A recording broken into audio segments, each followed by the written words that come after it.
Excelente, projeto Desenlatar. Esse é o nome do projeto. Ia começar a contar para o Rodrigo do porquê que eu conheci ele. E aí, antes dele se apresentar, eu quero contar essa historinha para ele. Depois já peço para ele se apresentar aqui para a galera que acompanha nossas histórias. Então, assim, Rodrigo, eu queria aprender mais sobre produção de música, sobre essa vida sendo um músico. Eu pratico bateria já há 10 anos, mas por exemplo, não está nos meus planos ter uma banda.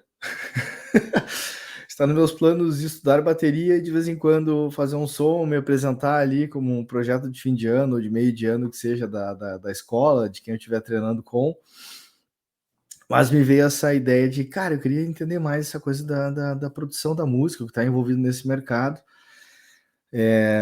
Colei no Marcelo Corsetti, tentando pegar todas as críticas dele em relação ao mercado da música, desvalorização, etc. Tá, cara, eu preciso viver isso aqui. Eu era um cara que ouvia música instrumental, mas não era um cara que era, tipo... E eu falei, cara, eu vou fazer uma imersão nessa história. Daí, num dos festivais que ele ajuda a organizar, tu tava lá te apresentando e eu estava lá te ouvindo. Eu falei, caramba, tipo, que animal isso aqui, toda essa história, enfim, né? Então,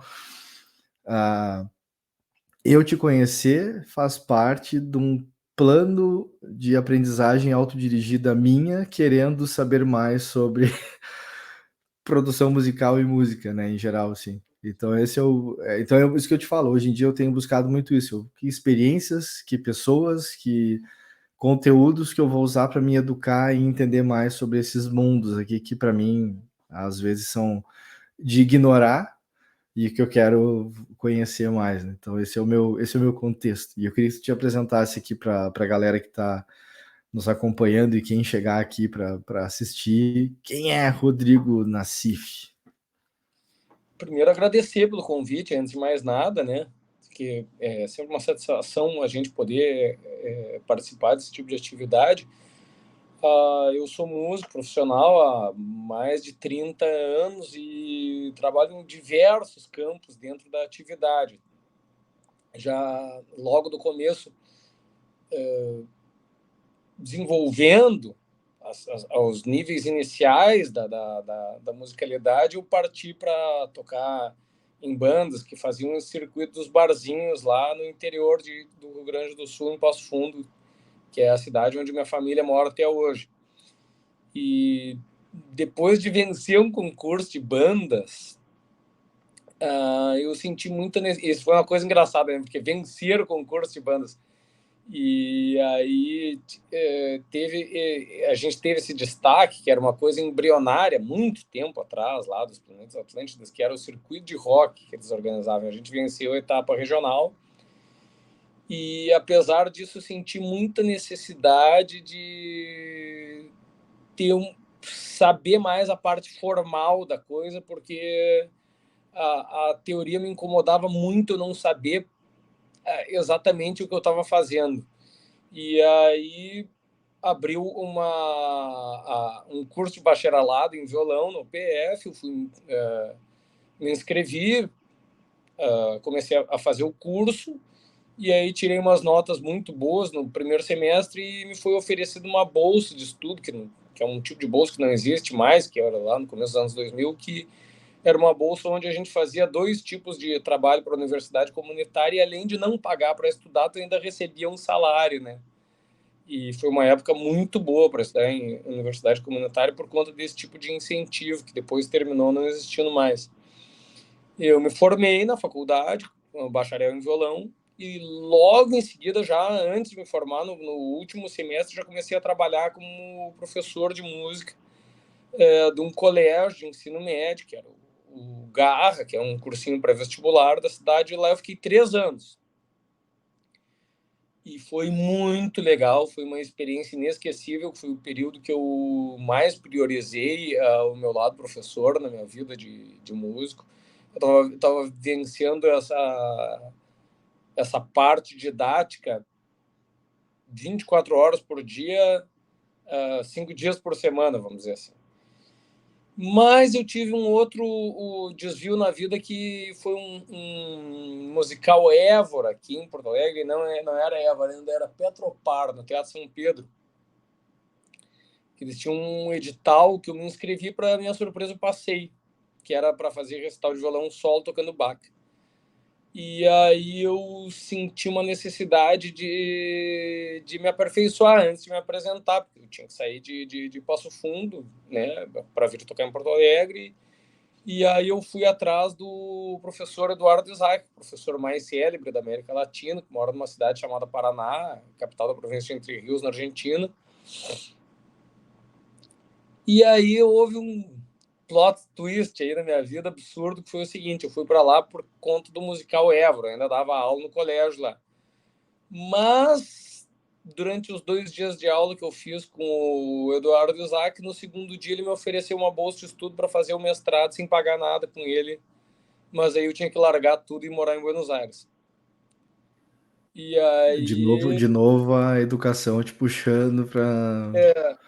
Muito e bom. aí eu achei que era uma oportunidade única, como mesmo tanto tempo depois que já passou, se provou ser uma oportunidade única no aprendizado de, de várias coisas, de estudar fora do país, de ter uma experiência, uma visão diferente, de entender que o que pode ser contraditório num lugar não é em outro, e que o que pode ser considerado uma falta num lugar não é em outro, e entender que esse mestrado foi um troço que fez eu subir a régua em relação a minha exigência enquanto ser humano e artista, e o último por músico. Primeiro desenvolver um senso estético, artístico, senso ético, e se desenvolver enquanto ser humano, e por último a música.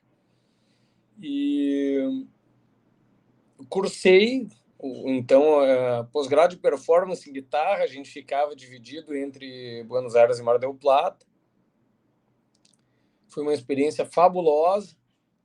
E quando acabou, voltei para o Brasil, estava um pouco perdido, e apareceu um convite para gravar meu primeiro disco num selo pequeno lá de Passo Fundo, que era o selo Café com Leite.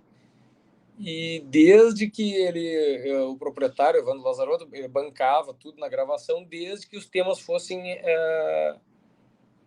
temas, minhas composições, né?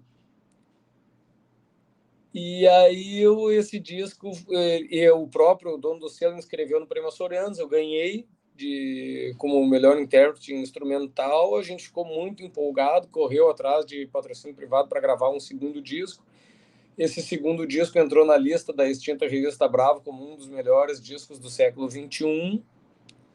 E aí a coisa tomou um corpo, fui andando, e aí eu terminei me direcionando para uma carreira de compositor a maior parte do tempo. Então agora a maior parte do tempo eu estou envolvido com as vendas dos shows de música autoral.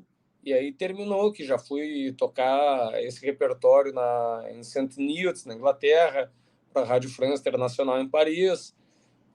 Fui tocar 2 vezes em Nova York, toquei no Shape Shifter Lab, que é a propriedade do Matthew Garrison, que é ex-baixista do Herbie Hancock, filho do Jimmy Garrison, baixista do John Coltrane. E toquei no Jazz Forum também, que é um lugar onde já tocou Russell Malone, já tocou Chuck Mangione, já toca com determinada frequência o Pizzarelli, etc, etc. Então tive a chance de Sim. tocar nesses lugares, e estou agora chegando já lancei meu 10º trabalho autoral.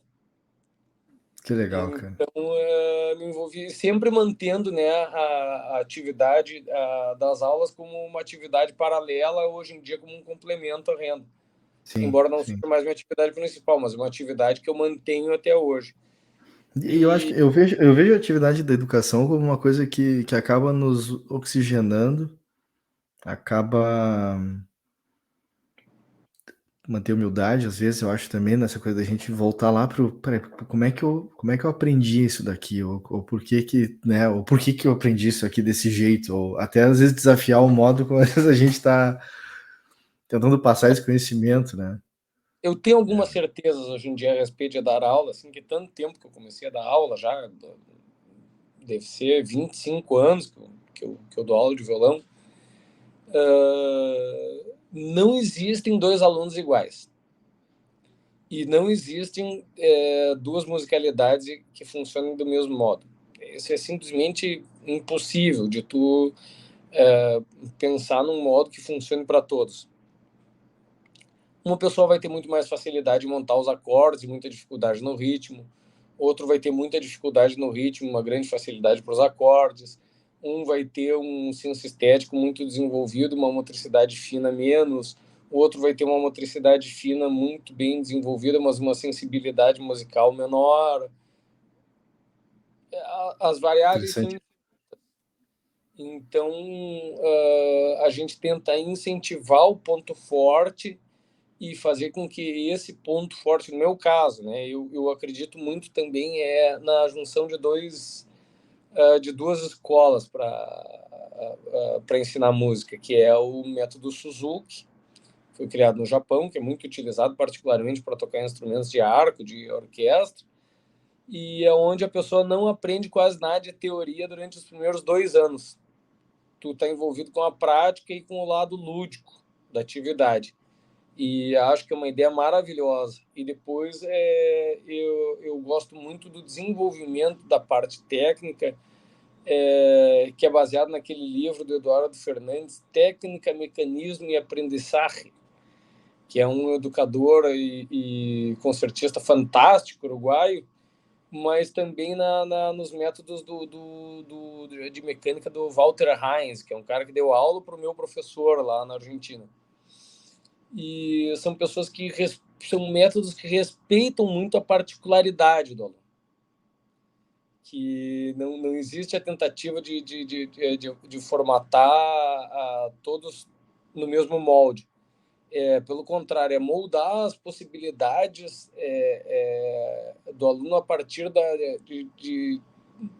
da forma que eles vão se apresentar ali, que tu vai dar o molde do modo como tu vai trabalhar com ele. É o contrário. Tu não tenta colocar a pessoa dentro de uma forma. É o contrário disso. A pessoa chega e tu monta a forma para que ela possa se desenvolver Interessante. dentro daquele molde a partir do que ela traz. Então, tu não vai tratar um aluno, por exemplo, que começou a aprender com 40 anos, que é profissional liberal, que tem que trabalhar um monte. Tu nunca vai dar para ele a mesma rotina que tu vai dar para um adolescente. Jamais. E tu vai dar metas diferentes para cada pessoa. E tu vai trabalhar com repertórios diferentes, porque a parte lúdica, afetiva, tem que ser muito mais importante que o resto. Perfeito. Sabe que eu fui falando, eu fui lembrando dos meus processos aprendendo com a bateria, né? E eu acho que eu tenho o método Suzuki a minha vida inteira, no sentido de que eu sempre tenho a busca da prática e eu vou para a teoria, eu peço a teoria quando eu dou de cara no muro, que eu tipo assim, tá, eu não sei mais o que fazer, tá faltando alguma coisa, né? A última agora foi, eu comecei a ter umas tendinites que eu não tinha, e eu, muito claramente, eu vi assim, tá, isso aqui é falta de técnica, não é o meu corpo de 44 anos que tá me chamando, entendeu? Tipo, né? E aí eu vi assim, cara, é falta de técnica. Aí eu fui pro professor lá, o Dani, falei, Dani, me dá, vamos voltar. Preciso voltar a entender por que os meus dedos não estão respondendo com a baqueta adequadamente, assim, né? Mas isso é interessante quando a gente vai tomando consciência do que nos motiva. O que me motiva é tocar músicas que eu quero tocar essa música aqui. E depois eu quero tocar do meu jeito, porque eu acho que eu ou não quero fazer isso desse jeito, eu acho que tem esse meu estilo aqui, mas é o que tu fala, né? A gente achando o que motiva a pessoa a fazer o seu processo, né? Então, bem interessante, assim. Eu te confesso que eu ainda preciso... Eu preciso voltar. Nós temos aqui várias questões. Tem ali uma guitarrinha, tem um violão lá no outro lugar, mas o meu foco é ali, ó, é aquela historinha ali, né? Então, que é a minha piração. Mas cara, eu tenho tanta crença de por que eu não toco o violão direito, que eu precisaria de um processo de calma, tia, calma, vamos, Não, mas assim. o que é tocar violão direito? Porque É você, isso, começa aí, ó. Começa nisso. O que é tocar violão direito? Né? eu tô Então, bastante disso até hoje, não sei o que significa isso. né? Então acho que tem essas coisas todas que a gente vai tentando se encontrar assim, né? O que tu comentou dessa coisa da educação da música na escola, até teve um artigo que foi o que me chamou a atenção para te buscar também, para fazer essa conversa aqui, porque tem uma parte do texto que tu fala aqui, ó. Cadê aqui, ó? Aqui, ó. Atividade musical é ao mesmo tempo física, mental, intuitiva e cerebral, né? E tem várias questões da música, do modo como a gente lê, do modo como a gente interpreta, do modo como as diferentes versões vão bater na gente, mas tem desde uma questão corporal, de tu começar a entender o teu corpo e os movimentos que tu tá fazendo, tem desde um processo de leitura e improviso, que é outra categoria total ali de funcionamento, mas porque talvez essa coisa da valorização da arte, da cultura em geral, mas o que falta para a galera entender que, meu, se a galera entender mais sobre música, sobre tempos e compassos, isso pode ajudar a destravar outras estruturas da vida, porque é resolução de problema. A gente fala que aprender matemática na escola não tem nada mais a ver do que sobre resolver problemas.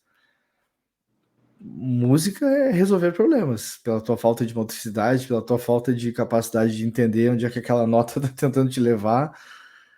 Eu leio assim, né, pelo menos, né? É que existe uma... meu ponto de vista, tá? Existe um sintoma da vida em sociedade que é a cada período, vamos dizer assim, existe uma construção de uma idealização de um personagem e do papel dele na sociedade. E um dos personagens na vida social que teve uma construção de uma idealização do que é essa profissão mais forte que foi idealizada é o músico profissional. Porque quando a pessoa fala na família que é músico profissional, o pai e a mãe já imaginam ele de uma churrascaria para outra, o dia todo, suado, e tocando aquele repertório ou hoje em dia, sei lá, os mais jovens já imaginam que o cara vai estar de um baile funk para o outro, levando o computador, e as pessoas vão querer dançar, não vão querer saber quem que ele é. E depois existe a desidealização dessa profissão, e aí existe, consequentemente, a recolocação de outros personagens nesses pedestais, né? nesses lugares que é onde as pessoas podem enxergar essa pessoa como mais do que ela é, na verdade. E hoje em dia, esse papel que os músicos ocupavam até 15, 20 anos atrás está sendo ocupado pelo stand-up, está sendo ocupado pelo chefe de cozinha, está sendo ocupado pelo influenciador e, de certo modo, por alguma ascensão também dos desportistas profissionais. Mas essas 4 áreas ali levaram muito, muito, muito mesmo um espaço que o musicista profissional tinha enquanto entertainer. Se tu parar para pensar na era do vídeo com música, na era da MTV, o máximo do entretenimento era tu, né, ter uma banda que fazia um clipe, que depois Sim. levava pedaços daquele clipe para o show e as pessoas comentavam qual era o figurino. E hoje em dia existe uma troca desse lugar onde as pessoas podem se sentir à vontade num stand-up e não precisa fazer uma degustação, vamos dizer assim, aonde tu precisa uma degustação com outro tipo de sensibilidade, vamos dizer assim. A degustação da música é uma coisa relativamente mais intensa conforme o tipo de música que tu está consumindo. E essa interação, eu vejo muito que essa interação, que é uma coisa muito subjetiva e que é uma coisa muito simbólica também, faz com que as pessoas... Agora tem essa frase, não me lembro de quem é, né? Que a gente está numa era que todo mundo quer falar, mas não tem ninguém para ouvir. Então o cara que é influencer, o cara que está no palco do stand-up, ele está louco para participar, né? Ele tá louco que o cara fale com ele, diga assim, num show de música, se for um cancioneiro, mas o que a pessoa pode fazer é cantar junto, né? E no final do show subir no palco, dar uns passinhos. ou num show como é o que a gente apresenta, é bater palma, é interação. Quando eu paro para falar sobre as músicas, a pessoa vai ter a sua interação, mas ela não vai, né, participar da piada. Então, são momentos diferentes. Eu acredito que esse momento de ida e volta desses holofotes sobre a vida musical muito pouco tem a ver com a qualidade do que é produzido, porque se tu parar para pensar, o Pixinguinha não era tratado como uma estrela máxima da mídia, gênio. Não tem uma pessoa que mereça a outra palavra, não tem outra pessoa que mereça essa palavra. Gênio. Pixinguinha, gênio. Bach recebia uma parte do salário dele como músico da cidade em lenha e cerveja, e outra parte. Então, se alguém me disser que existe um músico melhor que Bach, eu acho que eu tenho um infarto. Mas tem isso, né? Essa coisa da valorização pós, sei lá, ou daqui a pouco analisando tudo o que aconteceu, puxa, aquilo lá era interessante, né? Ou de repente aquilo que não se. A Mas, valorização vem tardia, sei lá. mas é que isso faz parte do Né? que é simbólico na sociedade. Então, como, por exemplo, nosso show no Café Fonfon, um lugar pequenininho, aconchegante. Assim que os ingressos esgotaram, apareceu o dobro de gente querendo ingresso. E aí a gente não pode fazer uma sessão dupla, porque tem um show que em praça pública para a prefeitura dia 14 de dezembro. Então aí é o dia 3, o dia 2 é o limite, né, da proximidade, depois a gente já não pode, porque é outro tipo de contrato, etc. Mas é como eu estava te dizendo, existe dentro do mercado da música um mercado de idealização. E essa idealização faz com que as pessoas possam projetar suas fantasias que elas têm em relação ao aspecto lúdico.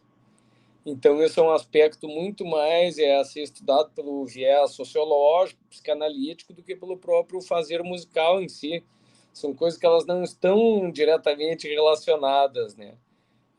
Tanto que, se tu parar para pensar, uma boa parte do mercado musical hoje em dia mais lucrativo, a música é só uma parte muito pequena do visual de uma pessoa muito jovem, muito Sim. bonita, que mora num lugar muito inacessível para a maioria das pessoas, que é uma pessoa que é completamente inacessível, que as pessoas têm toda liberdade para idealizar maximamente essa pessoa. Bom, daí depois a pessoa faz uma terapia aí 1 ano e pouco, e daí rói tudo, aquela ideia que a pessoa tinha dentro da cabeça sobre aquele ídolo, né, que em prol de uma saúde mental boa, uma sociedade não deveria permitir muito crescimento dessa idolatria para qualquer área, meu ponto de vista. É uma sociedade saudável, assim como um indivíduo saudável não deveria se permitir esses arrobos de idolatria, porque estamos permitindo que as pessoas talvez depois transformem essa pessoa numa figura autoritária. Não é a ideia que eu tenho do mundo ideal. Sim. Tu vê essa coisa talvez a meta hoje em dia não seja o impactar, seja a coisa quase do viralizar, quer dizer, como se. Tava falando do cara do stand-up, né? Às vezes é como se eu quisesse fazer aquele reels ali de 60, 90 segundos e a minha música ser utilizada em outros vídeos, quase como o cara do stand-up que está tentando botar aquela piada dele para rodar ali naquele circuito. Mas eu fico nessa coisa assim do viralizar e o volátil. Tipo, Mas eu. como o nosso amigo, o Né? Bal, já falava 10, 15 anos atrás que a sociedade de consumo estava no momento de que tudo é fugidio, é líquido. E talvez E reflita o que a gente escuta nas plataformas de áudio, né? Tipo, as coisas que se mantêm ainda com consistência de escuta são coisas de boas décadas para trás. E o que se assiste ou, hoje é. ou um consumo muito, muito de nicho, onde tu sabe que aquelas pessoas que estão ali consumindo aquilo já tem uma pesquisa anterior em relação ao produto final que elas estão consumindo. Mas o raciocínio para fazer para construir o teu próprio público num estado que nem o Rio Grande do Sul, que nem 10 milhões de habitantes, virou uma coisa muito especializada, né? Então, talvez, por exemplo, eu construí a minha vida de fazer shows nos últimos 10 anos indo mais para São Paulo do que qualquer outro lugar no Brasil. Mas eu acredito que isso se dá unicamente à proporção de população que tem em relação ao Rio Grande do Sul. Não é que aqui tem, pelo contrário, aqui tem uma cena musical ultra efervescente de qualidade que não se deve nada para nenhuma cidade do mundo, eu acredito. Eu acredito que aqui tem uma qualidade musical fora de série, porque tu para pensar nas outras capitais do Brasil que tem a mesma quantia de gente, mais ou menos, um pouco mais, um pouco menos que Porto Alegre, e outros ficam pensando assim, nossa senhora, Porto Alegre é o Nashville do Brasil, porque aqui tem muito músico bom, é inacreditável, o nível das pessoas aqui é inacreditável. E o meu próprio professor, da Argentina, ele não cansava de elogiar o Rio Grande do Sul. Ele dizia assim, cara, ele me falava, né, claro, falando em espanhol, mas ele sempre comentava, ele dizia, Rodri, incrível, não puedo crer, ele falava, que todas as cidades do Rio Grande do Sul tinham um nível altíssimo, altíssimo, troço, assim, todo lugar que ele ia, assim, um troço absurdo. Mas isso é só uma parte, né? A feitura disso não tem a ver com o que chega para as pessoas, e o que chega para as pessoas para despertar vamos dizer assim, para que tu consiga despertar na pessoa essa parte de consumir o que tu tem para oferecer como um produto, bom, aí já é completamente outra coisa, né? Aí é o caso que funciona como âncora para a gente vender ou se acertar muito bem em qualquer lugar que a gente vai tocar, como nos últimos lugares que a gente tocou aqui em Porto Alegre, um show para o IEM, Instituto Estadual da Música, um show no Espaço 373, é o lastro, né, de toda essa história, de prêmios, de indicações, né, de ter esse lastro, de ter tocado em tantos lugares fora do país, fora do estado, ter tocado já no Sesc Pompeia, Sesc Consolação, Instrumental Sesc Brasil, Blue Note do Rio, etc, etc. Então, todos esses lugares me fornecem um lastro na hora de apresentar o produto. Mas, mas é uma questão de veras delicada, né? Pois é, pois é. Sabe o que eu queria te perguntar um pouco da... A gente estava falando da história da criatividade também. O que é para ti o ser criativo no que tu faz? Tipo, de onde que vem os sentimentos ou os sensos ou que sinais aparecem para ti para uma nova criação? O que te tá te guiando ali? Tipo, tem que fazer 3 temas, eu vou fazer isso aqui, ou como é que roda para ti esse processo? Para mim, qualquer coisa me motiva. Pode ser uma torneira pingando, o som do ralo do chuveiro, qualquer outro som de qualquer outro lugar, o ritmo, a prosódia natural da fala de uma pessoa, qualquer coisa. Para mim, o que acontece é que 90% das coisas que eu componho não sobrevivem ao meu próprio crivo. Eu componho, depois eu acho que aquilo não está forte o suficiente para valer a energia, porque a energia é colocada no desenvolvimento, na estrutura. E aí vem aqueles pilares básicos que são que tem muita semelhança com o raciocínio lógico, matemático, que é o seguinte: tu precisa ter uma ideia musical muito pequena que vai se desenvolvendo uma estrutura. E aí, para desenvolver a estrutura, tu tem um ferramental magnífico. Então, na verdade, tu vai usar a criatividade para saber como que tu vai lidar com essas peças. Essa peça vai aqui, se tu tem uma parte de uma música que é uma parte A, que tu vai colocar ela em uma parte B, vai voltar a parte A, ou vai se criar uma parte C antes de voltar a parte A, ou vai voltar a parte B antes de voltar a parte A. Tu pode construir ela como um espelho, A, B, C, C, B, A, como é que tu quer fazer isso? Então, ou tu quer fazer assim, A, B, C, D. Então, existe uma série de ferramentas que possibilitam que tu tenha uma primeira ideia que não precisa ser volumosa. Depois isso aí se transforma numa coisa muito volumosa através das ferramentas que tu tem. Mas, como eu estava falando antes, o caso é que várias e várias terminam não se mantendo, né? A grande maioria, 95% das músicas que eu faço música quase todo dia. De pensar numa progressão, numa coisa e tal, mas isso não acaba ajudando para o que vem depois, ou qual é que... Até pode ser, mas quando se trata de enxergar o que era... Agora, o que é uma coisa muito legal, que dá para exercer muito o lado lúdico mesmo, que tem coisas que, em tese, não estariam adequadas e terminam soando bem na prática.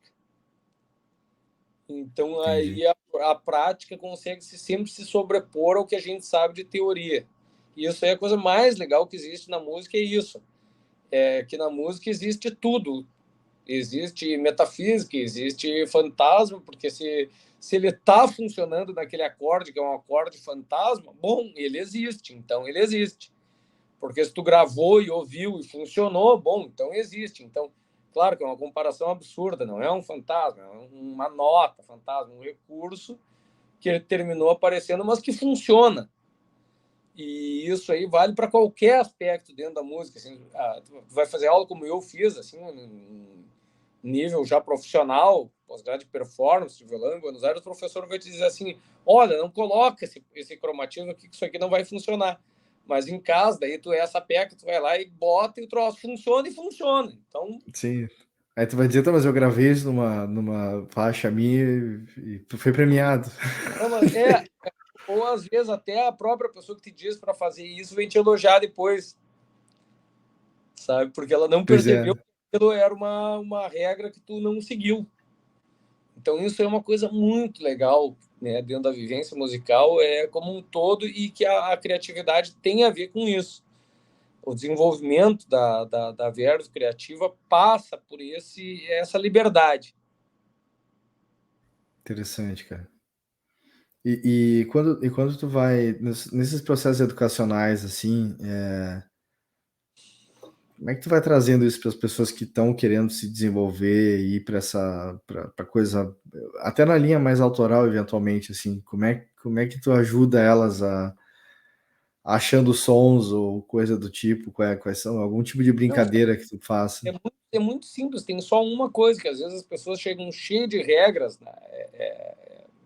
Trazem as regras que elas aprenderam anteriormente para a música, e eu sempre digo a mesma coisa, esquece, faz o que soa bem. Não tem essa de, é a regra, mas o livro... Não tem o livro depois. Toca, ouve o que aconteceu, se soou bem, não interessa como é que foi. Salvo se a pessoa tiver alguma dor, alguma tendinite, algum desconforto, alguma coisa que vá se transformar num desconforto, bem, daí é uma questão mecânica, mas não é uma questão da técnica que a pessoa está desenvolvendo. Por isso que eu considero muito válida essa ideia de separar a mecânica da técnica. Perfeito. Sim, de estar confortável daqui a pouco navegar pelo braço do violão e saber o que fazer. Qualquer instrumento, na bateria, Sim.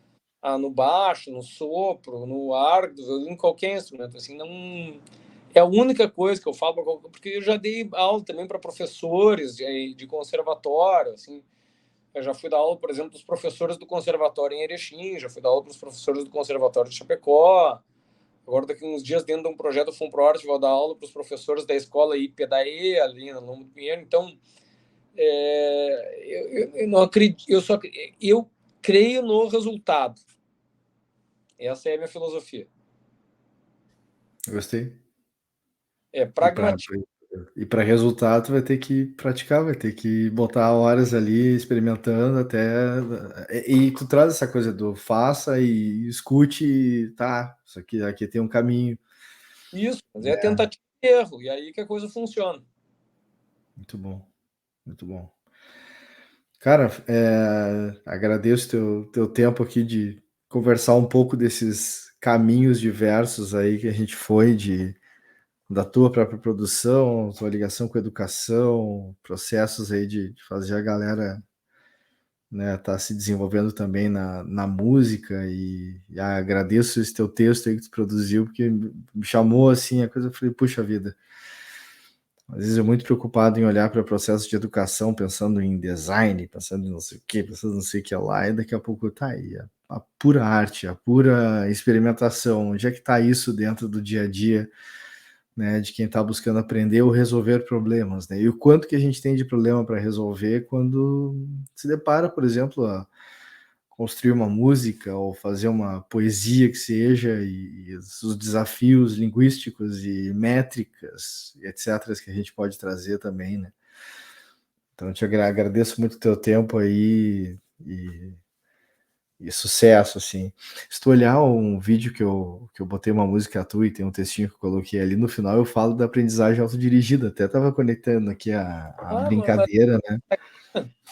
Eu conecto e falo dessa história, assim, que é meio isso, cara. Para mim, e eu falei, eu não tenho banda, mas eu nunca diga nunca, né? Eu nunca teria uma bateria dentro de casa. Isso era uma coisa que eu tinha dito uma certa vez. Eu nunca, eu vi assim, professor montando bateria, eu falei, cara, eu nunca vou me montar uma bateria, eu vou ter uma eletrônica, tu ali pluga as coisas, pluga os cabos, deu, tá feito, né? Não é a mesma coisa. Aí eu perdi, essa eu perdi já, E aí o da banda eu falo que não tenho banda também, mas daqui a pouco eu vou querer me experimentar e não vai ter jeito, vou ter que estar numa situação dessas. Então acho que tem muito disso, né? Vai ser bom, vai ser bom. Vai ser bom, né? Com certeza absoluta. Velho, obrigado pelo convite. Muito bom. Espero que todo mundo que assista me ouça no YouTube, onde quiser. E se tiver alguma dúvida, sintam à vontade para se inscrever e nos seguir nas redes e entrar em contato. Obrigado aí, Daniel. E uma das estratégias é o cara de pau, que tá lá e manda mensagem para ele e diz, cara, podemos conversar? Pode. Não, funciona. Né? Funciona. É isso aí. Obrigado. Obrigado, Rodrigo. Valeu. Abraço aí, valeu.